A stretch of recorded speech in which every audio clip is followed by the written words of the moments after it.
اللهم صل على محمد وآل محمد.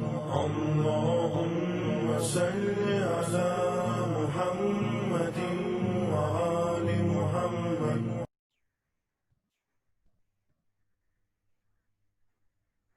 اعوذ باللہ من الشیطان الرجیم. بسم اللہ الرحمن الرحیم. الحمد للہ والصلاة والسلام علی اہلہا. الحمد للہ الذی جعلنا من المتمسکین بالقرآن الکریم وبولایۃ امیر المؤمنین و ائمۃ المعصومین علیہم السلام. اما بعد، عقائد امامیہ میں کی جانے والی گفتگو کا یہ 8واں دور اور یہ اس کا دوسرا حصہ. تو گفتگو ہماری ہماری عملی زندگی اور تقلید، اس عنوان سے ہماری گفتگو جاری ہے.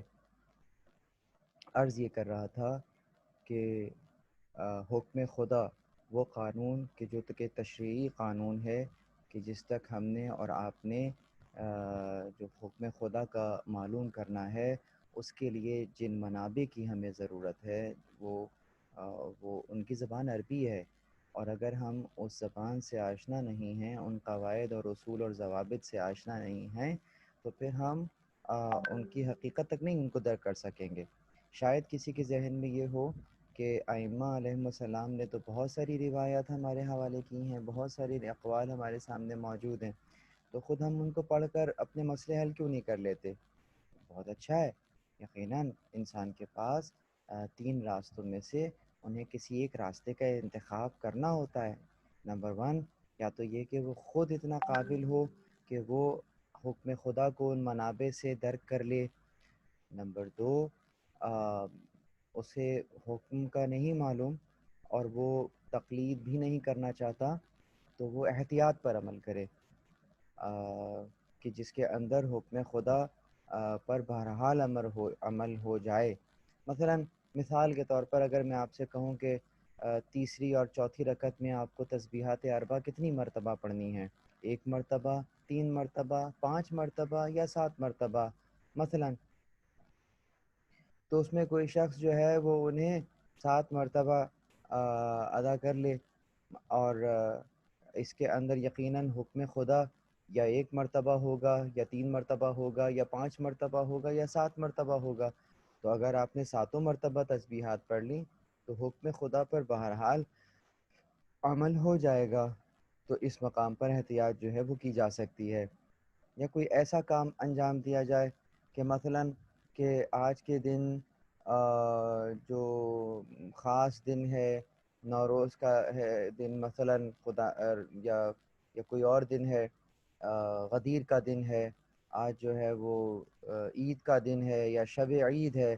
تو اس وقت جو اس شب عید کا جو غسل بیان کیا گیا ہے، کیا اس غسل پر میں اکتفا کر سکتا ہوں اور اسی سے اپنی نماز پڑھ سکتا ہوں؟ اب یہاں پر پھر ایک مسئلہ آ گیا. تو اب کیا اس کے بعد کیا یہ غسل جو ہے وہ وضو پر کفایت کرتا ہے؟ کیا اس کے کرنے کے بعد مجھے وضو بھی کرنا پڑے گا؟ تو اب حکم خدا کیا ہے؟ تو حکم خدا یقیناً یا تو یہ ہوگا کہ ہاں یہی آپ کا غسل کافی ہے اور وضو کی ضرورت نہیں ہے، یا حکم خدا یہ ہوگا کہ نہیں، ضرورت ہے. تو پھر کیا کیا جائے؟ اب میں پھر یہاں پر احتیاط یوں کر لوں گا کہ میں وضو کر کے غسل کر لوں گا، تو اور اس کے بعد نماز پڑھ لوں گا. تو یہ دونوں صورتوں میں یہ حکم جو ہے یہاں پر بھی احتیاط سے کام جو ہے وہ چل سکے گا. لیکن بہت سے مقامات ایسے ہیں جہاں پر احتیاط نہیں ہو سکتی. مثلا اگر کوئی کہتا ہے کہ غیبت امام میں جو ہے وہ جمعے کی نماز ہے ہی نہیں، اور ایک کہتے ہیں کہ نہیں ہے، اختیاری ہے، تو اب میں احتیاط کس انداز میں کروں گا؟ یقیناً یہ تو مجھے پڑھنا پڑے گی نا. اگر میں پڑھ رہا ہوں گا تو اگر کوئی کہتا ہے کہ نہیں پڑھنا ہے، موجود ہے ہی نہیں، موجود ہی نہیں ہے، تو پھر اگر حکم خدا وہ ہوا تو میرے پڑھ لینے کے بعد احتیاط پر عمل تو نہ ہو سکا. تو بہت سے مسائل ایسے ہیں کہ جس کے اندر آپ کو بہرحال تقلید کی طرف جانا پڑے گا، کہ پھر جو جانتا ہے اس سے پوچھا جائے گا اور اس کے قول کے اوپر اعتبار کرتے ہوئے اپنے معاملے کو آگے رکھا جائے گا. تو 3 صورتوں میں کیا ہوئی کہ یا تو خود اجتہاد کریں، یا احتیاط کریں، یا پھر تقلید کریں اس شخص کی کہ جو کہ اس حکم کو جانتا ہے۔ اب سوال یہاں یہ پیدا ہوتا ہے کہ یہ کس کا فریضہ ہے؟ مطلب ایک معاشرے کے اندر ہم یہ دیکھتے ہیں کہ بہت سارے جو ہے وہ شعبہ جات ہوتے ہیں، اور بہت سارے لوگ ایک اس معاشرے میں رہتے ہیں۔ اگر ان سے ان کے یوں کہہ لیجئے کہ ان سے ان کے وظیفے کی طرف اگر دیکھا جائے تو قرآن کریم سورہ توبہ کی آیت نمبر 122 میں اس انداز سے ارشاد فرما رہا ہے، خداوند عالم ارشاد فرما رہا ہے کہ وما كان المؤمنون لينفروا كافة فلولا نفر من كل فرقة منهم طائفة ليتفقهوا في الدين ولينذروا قومهم إذا رجعوا إليهم لعلهم يحذرون، کہ ایسا وما کان کہ یوں کیوں نہ کر لیا کہ مومنین، یہ تو ایسا تو صحیح نہیں ہے کہ تمام کے تمام مومنین جو ہیں وہ نکل کھڑے ہوں لینفروا کافۃ، کہ سب جو ہیں وہ نکل کھڑے ہوں باہر، بلکہ ہونا کیا چاہیے؟ ہونا تو یہ چاہیے کہ من کل فرقۃ منہم طائفۃ، کہ ہر گروہ میں سے ایک جماعت ہو تم میں، وہ نکلے کس کام کے لیے؟ لیتفقہوا فی الدین، تاکہ دین میں سمجھ بوجھ حاصل کرے، اور پھر کیا کرے؟ وَلِيُنذِرُوا قَوْمَهُمْ، اور قوم کو اس انداز سے ڈرائیں اِذَا رَجَعُوا إِلَيْهِمْ، تاکہ جب واپس آئے علم کو سیکھنے کے بعد، دین کو لینے کے بعد جب وہ واپس آئے تو اِذَا رَجَعُوا إِلَيْهِمْ لَعَلَّهُمْ يَحْذَرُونَ، پھر ان کو ڈرائے، ان کو خبردار کرے، کیونکہ یہ سیکھ چکا ہے، یہ جانتا ہے، یہ اب انہیں خبردار کرے گا۔ تو اس آیہ مبارکہ میں جو جانتا ہے اس کی ذمہ داری یہ پروردگار نے لگائی کہ وہ انہیں بیان کرے جو نہیں جانتے، جو نہیں جانتے انہیں بیان کرے، اور جو لوگ جانتے ہیں وہ کیا کریں گے؟ مطلب جو لوگ جانتے ہیں ان کا کیا فریضہ ہوگا، جو نہیں جانتے ان کا کیا فریضہ ہوگا؟ تو یقیناً جو جانتے ہیں وہ ان لوگوں کو بیان کریں گے کہ جو نہیں جانتے، اور جو نہیں جانتے ان کا فریضہ یہ ہوگا کہ وہ پوچھیں ان لوگوں سے کہ جو جانتے ہیں۔ تو یہ اللہ تعالیٰ نے یہ دونوں کی ذمہ داری اس انداز سے یہاں لگائی۔ اب اس آیت کو نظر میں رکھتے ہوئے آپ سے میں چند سوالات کرنا چاہوں گا۔ یہ بتلائیے کہ یہ جو طائفہ ہے جو کہ ہر گروہ میں سے نکلا ہے، یہ معصومین ہیں یا غیر معصوم؟ یقیناً بالکل غیر معصوم ہیں۔ علم حاصل کرنے جا رہے ہیں، یعنی جب جا رہے ہیں لیتفقہوا فی الدین، تو جانے سے پہلے یہ فقہو کی منزل پر نہیں ہے، درست؟ اب اگر یہ جو فقہو کی منزل پر نہیں ہے جانے سے پہلے، جب جائیں گے تو پھر یہ فقہو کی منزل پر آ جائیں گے۔ اب جب فقہو کی منزل پر آ جائیں گے تو کیا کہلائیں گے؟ فقیہ کہلائیں گے۔ اچھا، جب یہ فقیہ کہلائیں گے تو کیا اب یہ معصوم ہو جائیں گے؟ نہیں، معصوم نہیں ہوں گے۔ نہ جانے سے پہلے معصوم تھے اور نہ آنے کے بعد معصوم ہوئے۔ غیر معصوم گئے تھے، غیر معصوم آ گئے، لیکن ایک فرق کے ساتھ آئے ہیں، اور وہ یہ کہ جانے سے پہلے فقیہ نہیں تھے، جانے کے بعد فقیہ ہو گئے۔ تو اب کیا کریں گے یہ؟ وَلَيُنذِرُوا قَوْمَهُمْ إِذَا رَجَعُوا، اب اپنی قوم کو خبردار کریں گے۔ قوم ان سے جب کچھ پوچھے گی تو یہ قوم کو بیان کریں گے حکم خدا کے بارے میں۔ اب یہ بتائیے قوم کا فریضہ کیا ہے؟ قوم کا فریضہ یہ ہے کہ جو یہ کہہ رہے ہیں اس پر عمل کریں۔ اچھا، جو یہ کہہ رہے ہیں اس پر کیوں عمل کریں؟ جواب بہت سادہ سا ہے، اس لیے کہ یہ جانتے ہیں، انہوں نے حکم خدا کو حاصل کیا ہے، انہوں نے محنت کی ہے۔ تو قوم کے اوپر شرعی ذمہ داری کیا بنی؟ جب خدا کہہ رہا ہے وَلِيُنذِرُوا قَوْمَهُمْ إِذَا رَجَعُوا إِلَيْهِمْ لَعَلَّهُمْ يَحْذَرُونَ، تو خود قرآن ان کا وظیفہ بیان کر رہا ہے، قرآن کو اعتراض نہیں ہے۔ تو اب یہ بات بتائیے کہ جب قرآن کو اس بات پر اعتراض نہیں ہے، خدا کو اس بات پہ اعتراض نہیں ہے، بلکہ خدا تو کہہ ہی رہا ہے کہ اس انداز سے یہ کام کیا جائے، تو اب وہ لوگ کون ہیں کہ جو کہتے ہیں کہ نہیں ہم تو بات نہیں سنیں گے ان کی، ہم تو سنیں گے نہیں، یہ تو ہم جیسے ہی ہیں، یہ تو غلطیاں کرتے ہیں اور یہ یوں ہیں، ہمیں تو معصوم کی بات کو سننا ہے۔ تو کیا وہ سورہ توبہ کی آیت نمبر 122 کی کھلی مخالفت نہیں کرتے؟ سیدھی سی بات ہے۔ اور پھر جب یہ کوئی مسئلہ بیان کریں گے کہ اس معاملے میں حکم خدا یہ ہے، تو کیا پلٹ کر آپ انہیں کہیں گے کہ ہمیں بھی تعلیم دیجئے، سمجھائیے کہ یہ مسئلہ ایسا کیوں ہے؟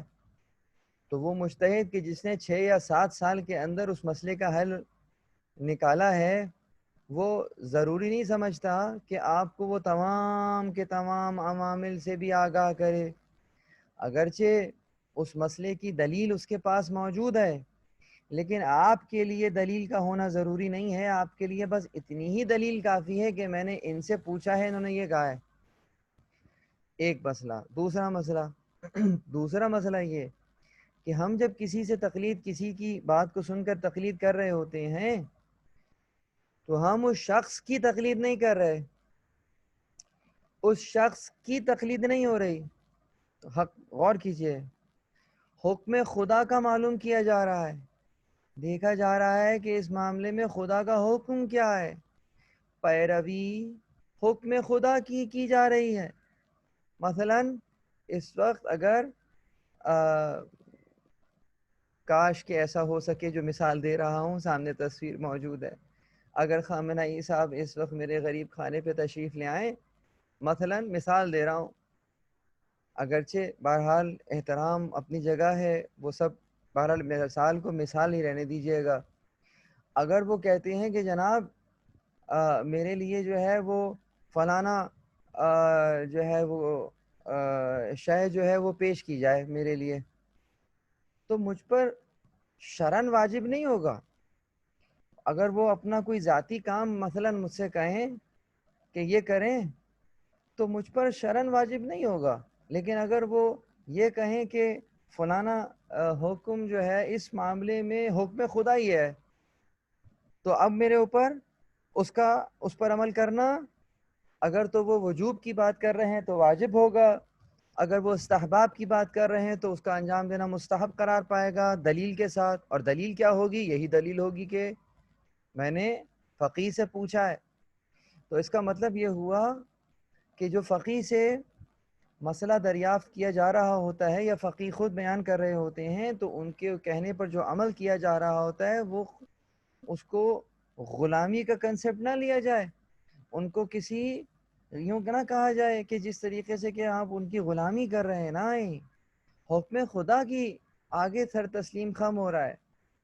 اور ہم نے یہ دیکھا ہے کہ جو لوگ یہ اعتراض کرتے ہیں کہ ہم تو فقط معصوم کی پیروی کریں گے، لیکن ان کے اپنے انداز، ان کا اپنا رہن سہن کس انداز کا ہوتا ہے کہ وہ کسی چرسی یا موالی کے سامنے ہاتھ باندھے کھڑے ہوئے ہوتے ہیں یا بیٹھے ہوئے ہوتے ہیں، ان کے قدموں میں سجدے کر رہے ہوتے ہیں، اور ان کو خدا کا جیسا احترام جو ہے ان کا بجایا لایا جا رہا ہوتا ہے، ان کے سرخ کو سرخ اور سفید کو سفید کا سمجھا جاتا ہے، ان کی زبان کو قانون قرار دیا جاتا ہے، ان کی باقاعدہ جسے انسانیت سے گر جایا جاتا ہے اس وقت کہ ایک انسان کی ایک عزت اور اہمیت ہے، لیکن اس کے آگے وہ بھی ختم کر دی جاتی ہے۔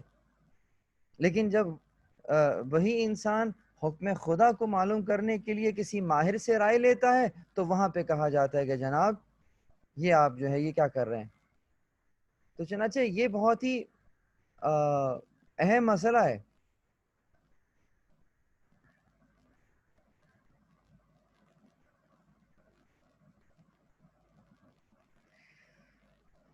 بالکل اسی طریقے سے یہ مسئلہ ایک عقلی مسئلہ ہے۔ کبھی غور کیجئے اگر ہم کسی ڈاکٹر کے پاس جائیں اور ان سے کہتے ہیں کہ بھائی مجھے یہ مرض ہو گیا ہے، بلکہ مرض نہیں بتاتے، آپ تو اپنے اثرات بتاتے ہیں کہ یہ میرے ساتھ ہو رہا ہے، ڈاکٹر کہتا ہے کہ آپ کو یہ مرض ہے اور پھر وہ آپ کو دوا دیتا ہے، آپ کہیں نہیں جناب مجھے دلیل دیجئے، یہ دوا مجھے سوٹ کرے گی، اس پر بھی مجھے دلیل دیجئے۔ اور آپ کون ہوتے ہیں مجھے دوا دینے والے؟ میں تو خود ایڈمیشن لوں گا میڈیکل کالج میں، پڑھوں گا، پھر ہاؤس جاب کروں گا، اس کے بعد پھر میں ایکسپیرینس لوں گا اور اس کے بعد پھر میں اپنے لیے دوا تجویز کروں گا۔ تو 7 سال کے بعد آپ کے ہاتھ میں دوا آئے گی، خاک ہو جائیں گے ہم تم کو خبر ہونے تک۔ مرض آج ہوا ہے، دوا 7 سال بعد ملے گی۔ کیا ایسا کوئی کرتا ہے؟ کہا نہیں جناب اس میں تو آپریشن کی ضرورت ہے۔ اچھا نہیں تو پھر تو میں سرجن بنوں گا، اسپیشلائزیشن کروں گا اور پھر اپنا آپریشن خود کر لوں گا۔ کیا ایسا ہو؟ ایسے شخص کو آپ کیا کہیں گے؟ یقیناً آپ کہیں گے کہ آپ کو اصل میں 2 ڈاکٹرز کی ضرورت ہے۔ تو بالکل اسی طرح سے معاملہ یہاں پر بھی ہے کہ اگر آپ کو مثلاً ایک جوتا بھی خریدنا ہے تو آپ 2-3 لوگوں سے پوچھتے ہیں کہ بتاؤ کون سا بہتر ہے اور کہاں سے ملنا ہے، لیکن جب دین کا مسئلہ آئے گا تو وہ میں کسی بھی شخص سے چلتے پھرتے پوچھ لوں گا یا پھر خود ہی اپنی مرضی پر عمل کر لوں گا۔ خدا را دین کو اتنا سستا نہ سمجھیے۔ یہ اور مسئلہ ہے ہمارے ملک میں کہ ہمارے ملک میں علم کی حیثیت کیا ہے، اور اتفاق ہے کہ جوتے کی اگزامپل دے دی، جوتے کی حیثیت کیا ہے۔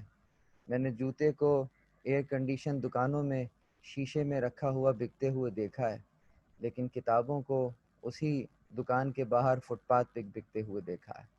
کتاب کی اہمیت اور جوتے کی اہمیت، جس معاشرے کے اندر جوتے کی اتنی اہمیت ہو پھر اس کے نصیب میں جوتے ہی آتے ہیں، اور علم اسی انداز سے بازاروں میں اور گلی گلی محلے اور چوک اور فٹ پاتھ پر ٹھوکرے کھاتا ہے۔ چنانچہ عرض یہ کر رہا تھا لَيَتَفَقَّهُ فِي الدِّينِ، دین میں سمجھ بوجھ حاصل کریں، دین میں سمجھ بوجھ حاصل کریں۔ تو تقلید یا احتیاط کے بغیر عمل جو ہے وہ قاعدہ اشتغال کی روح سے باطل ہے۔ قاعدہ اشتغال یعنی کہ جس فعل پر عمل کیا جا رہا ہو اس کے بارے میں حتماً معلوم نہ ہو کہ یہ مستحب ہے یا واجب ہے، یہ کیا ہے۔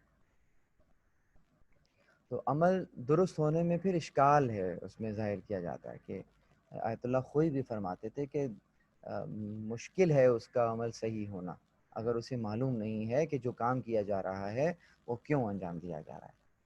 بالکل میں نے ایک مثال دی تھی اپنے گزشتہ درس میں بھی، جو لوگ نہیں تھے وہ اس مثال کو دیکھ کر ماشاءاللہ سمجھ جائیں گے کہ ہم نے کیا مثال دی تھی کہ اگر پیٹ میں آپ کے شدید تکلیف ہو تو آپ اپنا مسئلہ کس سے بیان کریں گے؟ آپ اپنا مسئلہ کیا کسی پلمبر کے پاس لے کر جائیں گے؟ کیا آپ اپنا مسئلہ کسی پینٹر کے پاس لے کر جائیں گے؟ کیا آپ اپنا مسئلہ کس کے پاس لے کر جائیں گے؟ تو یقیناً آپ اپنے مسئلے کو کسی ڈاکٹر کے پاس لے کر جائیں گے اور وہاں جا کر اسے حل کریں گے۔ کیوں؟ اس لیے کہ وہ آپ اس علم کا ماہر ہے۔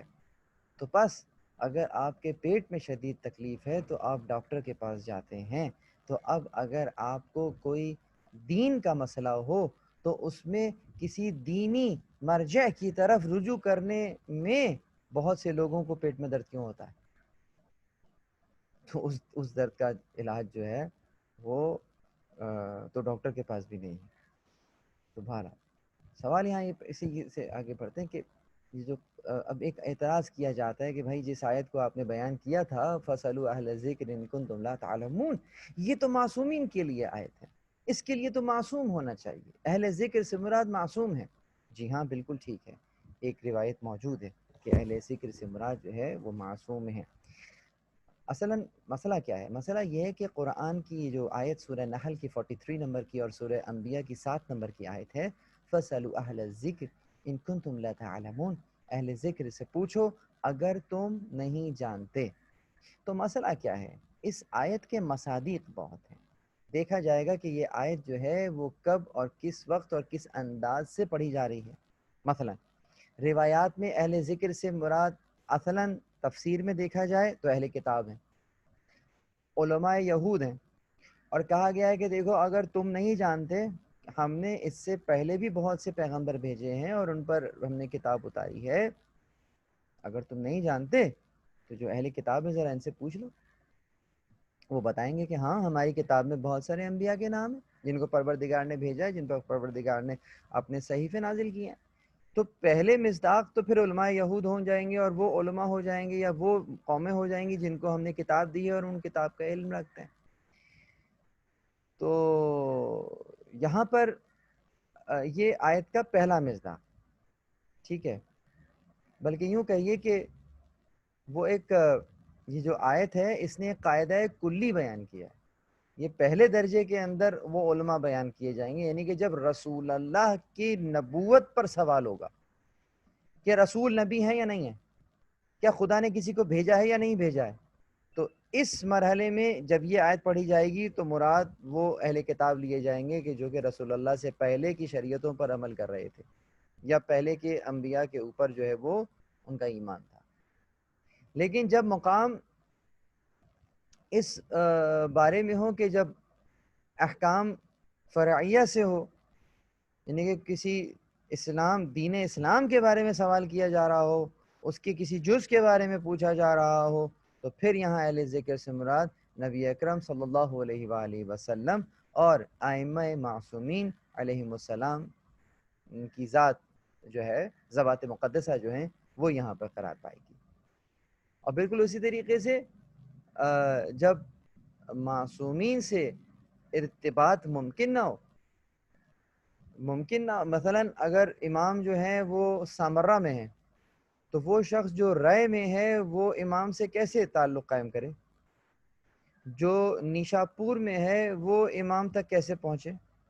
امام کاظمین میں ہے تو جو مدینہ میں رہتا ہے وہ امام سے کیسے ملے اور کیسے مسئلے کا حل دریافت کرے؟ تو وہ کیا کرے گا؟ عقل کیا کہہ رہی ہے؟ یقیناً کیا تو سفر اختیار کرے،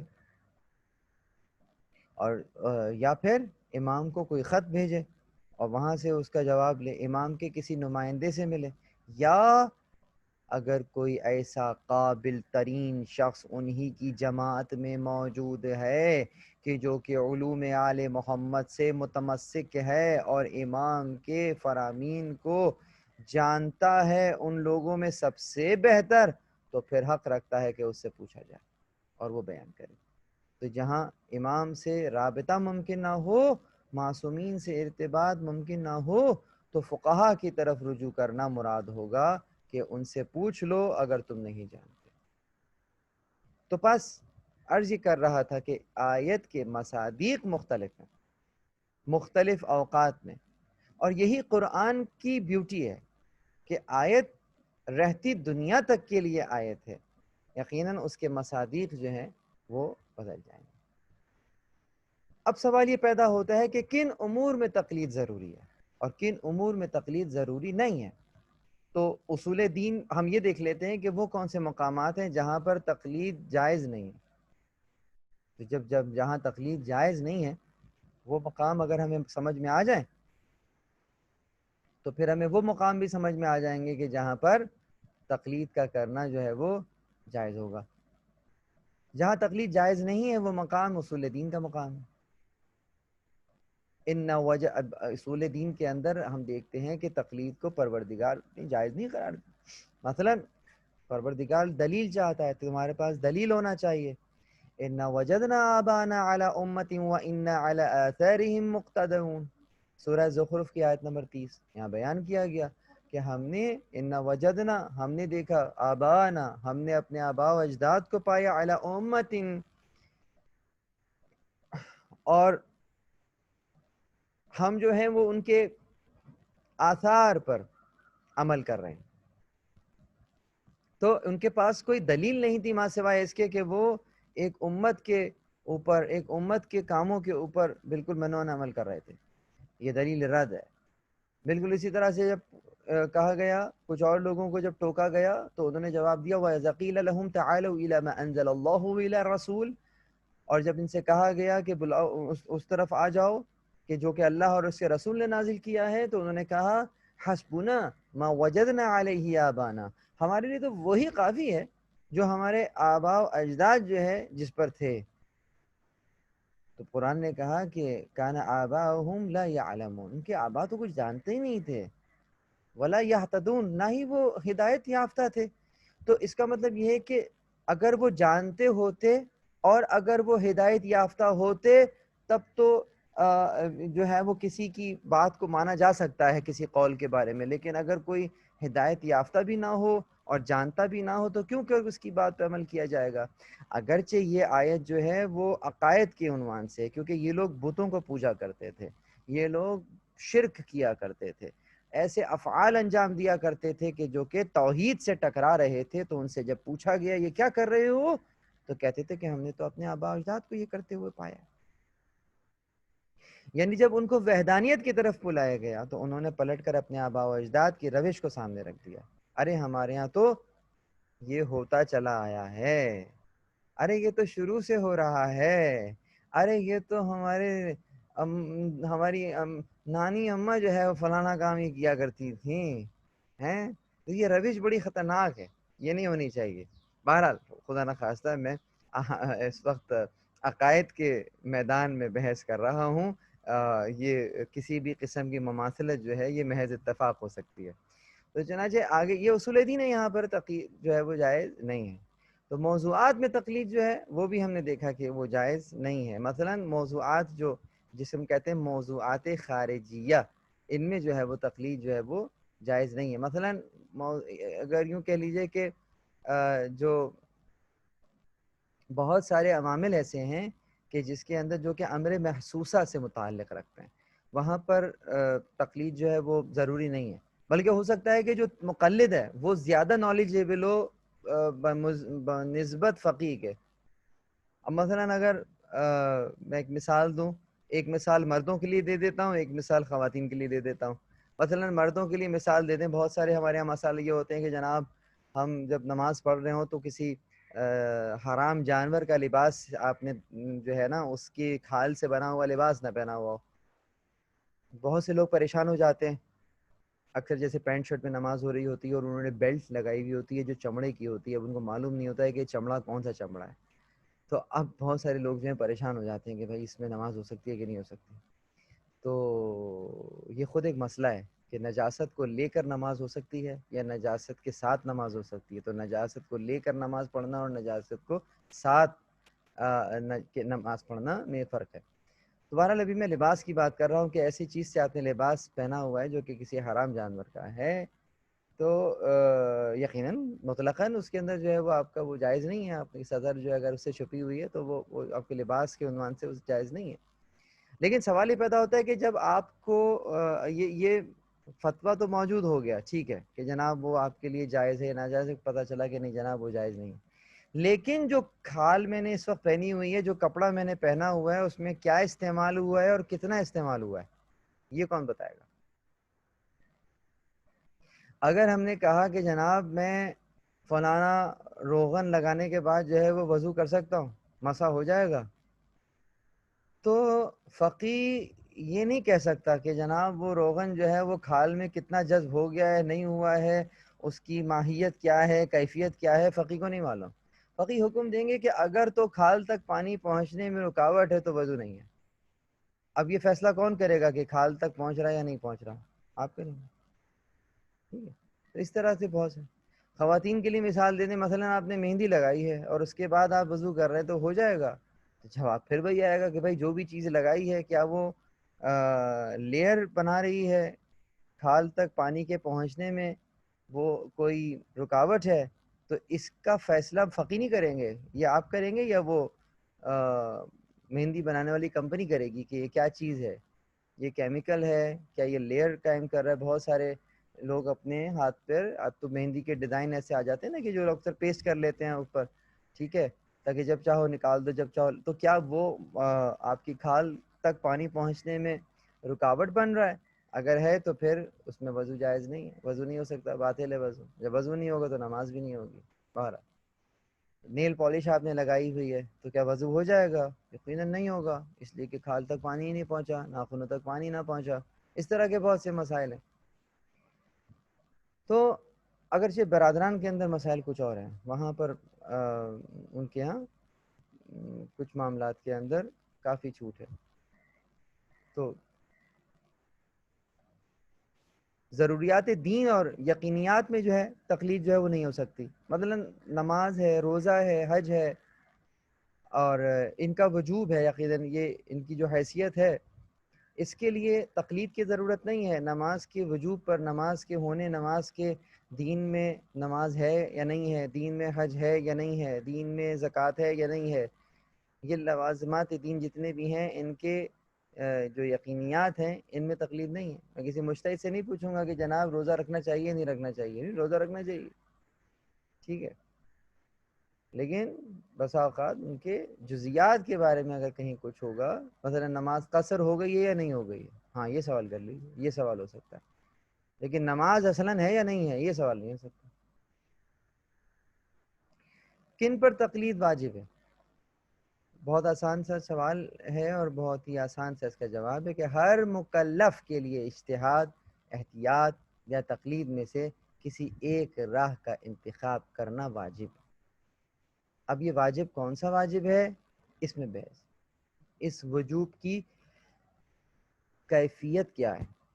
کیا یہ وجوب شرعی ہے، کیا یہ وجوب مقدماتی ہے، یا کیا یہ وجوب عقلی ہے؟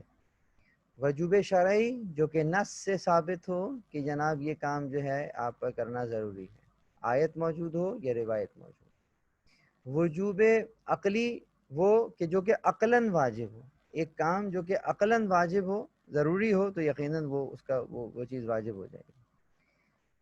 وجوب مقدماتی یعنی کہ ہر واجب کا مقدمہ واجب ہوتا ہے. تو پھر اگر نماز کے لیے وضو مقدمہ ہے تو پھر نماز کے واجب ہونے کے بعد وضو بھی واجب ہو جائے گا. اور اگر نماز واجب نہیں ہوئی تو پھر وضو کا وجوب بھی بحیثیت واجب نہیں رہے گا. یہ ایسا ہی ہے کہ جس طریقے سے آپ اس وقت نماز کا وقت ابھی داخل نہیں ہوا ہے مثلا، تو میں واجب کی نیت سے وضو کروں تو وہ درست نہیں ہے. اس وقت وضو بقصد قربت کیا جائے گا. یہ اور بات ہے کہ نماز کا وقت داخل ہونے کے بعد یہی قربت سے کیا ہوا وضو اکتفا کرے گا اور نماز کو ادا کیا جائے گا. تو لیکن اگر پہلے سے ہی واجب کی نیت سے کیا ہے تو پھر وضو نہیں ہوگا، اور جب وضو نہیں کاؤنٹ ہوگا تو پھر وہ نماز بھی اس وجہ سے جائز نہیں رہے گی. وجوب عقلی جیسے میں نے عرض کیا کہ کوئی شے عقلاً واجب ہو تو اس کے لیے بھی جو ہے آپ کو پوچھنے کی مطلب ضرورت نہیں. اگر خدا نخواستہ آگ لگ گئی ہے گھر کے اندر تو اس کا بجھانا جو ہے وہ عقلاً ضروری ہے. اس کے لیے آپ کسی سے پوچھیں گے نہیں کہ جناب میرے گھر میں آگ لگ گئی ہے میں بجھا دوں. میرا بیٹا جو ہے وہ ڈوب رہا ہے پانی میں تو میں اس کو بچا لوں، اس کے لیے کیا فرماتے ہیں فقہا؟ اس کی جان بچاؤ. اس کی بہت ساری چیزیں.